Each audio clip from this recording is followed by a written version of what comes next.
Extra lang siguro dyan. Tumaro. Honey, anya day dyan. Kasi nga dabimtak. Wan nga ron. Kaslay ti garahe tayo ti bimtak. Anya? Mapitlan. Inakitaan no niya rechay. Saan? Ang mga nood na tao ijay sa bali. Saan ka rin? Dati nga parang timbre. Invoicing ko dyan, Jenny. Takay. Ano kasama pa ng alam chay? Natural voice. Kasi ang dami doon siguro na natural. Dahil tinapon. Dahil tinabating nga ako eh. Social, baknang.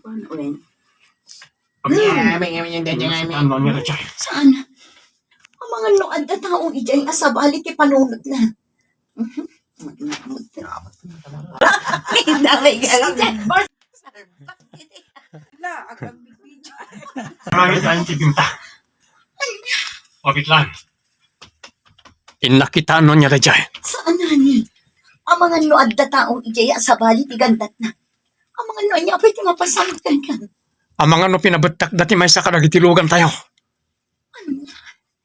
Ngam kasano anak kastrip da. At adamit gwaldya tayo. Nakaturog siguro. Diyos ko. Sapay ko mga rutanarla kan nga agpaiso.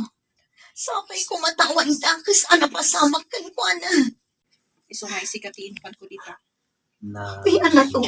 Iso nga. Anak ko, bimtak ti may saan ugan niya.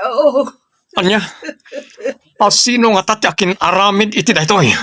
Agkalma ka kumanaag, anak ko. Di ka unay ang puntot. Anya launay tinagbasulak. Tapno aramidin na kanyak ti kastoy. Ay, amangan ba't no umapal ka tinangarami, di ti kasta. Iso akayat tama po ka, dagiti sanikwam. Diyak itulok akastilat na kanayon. Paimbestigar ko daytoy. Tapno maamuan na sino tiyakin aramid.